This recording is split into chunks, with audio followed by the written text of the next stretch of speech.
Tara. OMG. Pagod. I hope Nathan is done setting up the tent na. My legs are really so masakit na. Ay, I need nakakapagod. to rest. I'm tired. Super tired. Kanina pa ako pagod mag-spray paint ng punot halaman. Oo nga eh.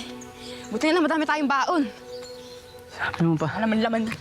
So, tapon na to? Oo. Okay.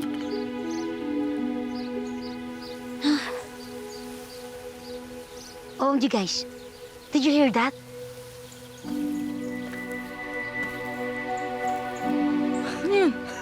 Si Mother Nature yan, hinahanap ka. Hindi nga. Pakinggan nyo kasi. Mama ka na.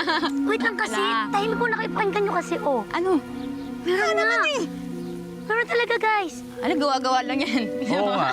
Meron niya kasi. Tinatakot lang niya yung sarili niya. Ano ba? Pakinggan nyo kasi kaingay nyo. Wait. Oh. Meron nga. Hoy! Nathan! Ano? Lumabas ka nga dyan! Nathan! Nathan! Nita! Ah!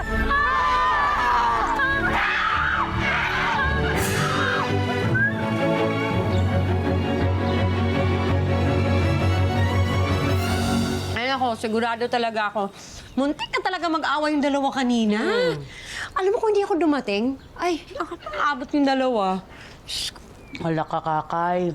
Ikaw may kasalanan nito eh. Teka, bakit ako?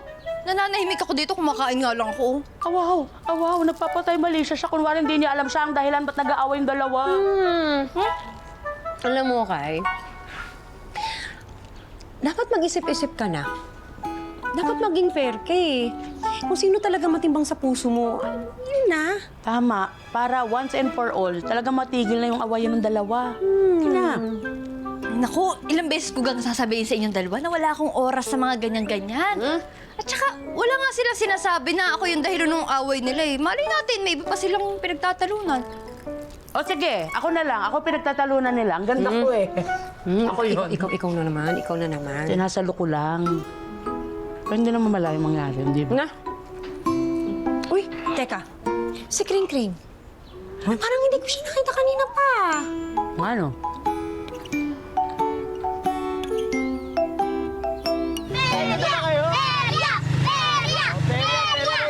Teka. Bakit? Sisiraan tayo? Hindi ko alam eh. Pero kung... Lo, di naman to perya ah. Baby boy, bakit po tayo tumigil? Di kasi chine-check ko lang. Baka kasi, alam ko may shortcut dito eh. Eh kung doon tayo dadaan, mapapalayo tayo. Gusto niyo ba yun? Ayaw. Oh. Ayaw. Ano? Sige po, para makarating tayo na mas maaga. Tama! O, di ba? Mas matagal tayo doon pag Mas maaga? Mas matagal. Tama! O, tara na! Tara! Let's go! Let's go!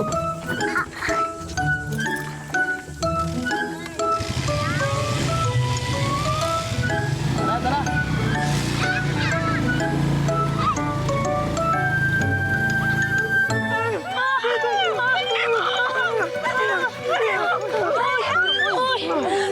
Ba't kayo tumatakbo?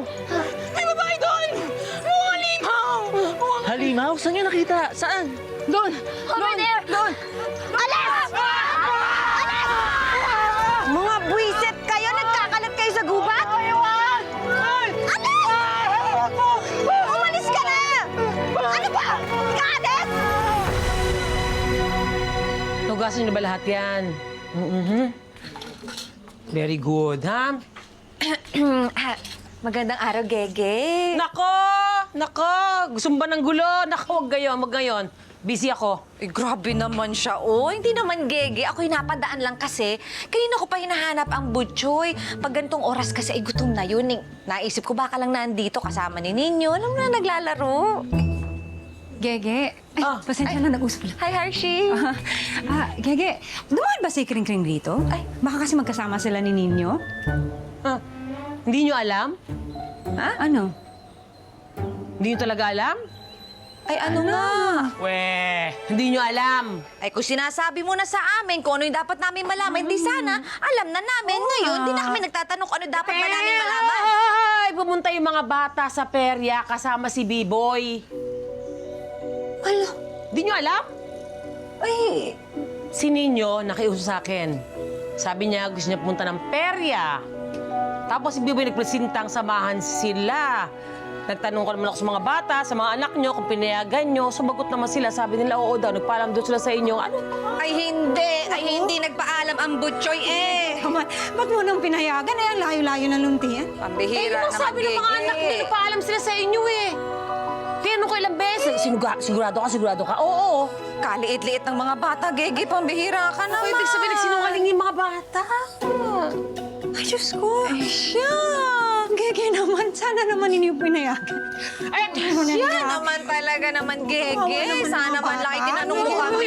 Pambihira. Kumalma kayo! Kumalma! Kasama yung B-Boy. May kasama tanda. Tsaka kasama nila yung Joko. Joko, di ba? Si Joko, yung inaanak ni Madam Chona. Oo, Madam Chona kasi ugali din niya. Ay, siya, ipatay tayo kay Madam Neto.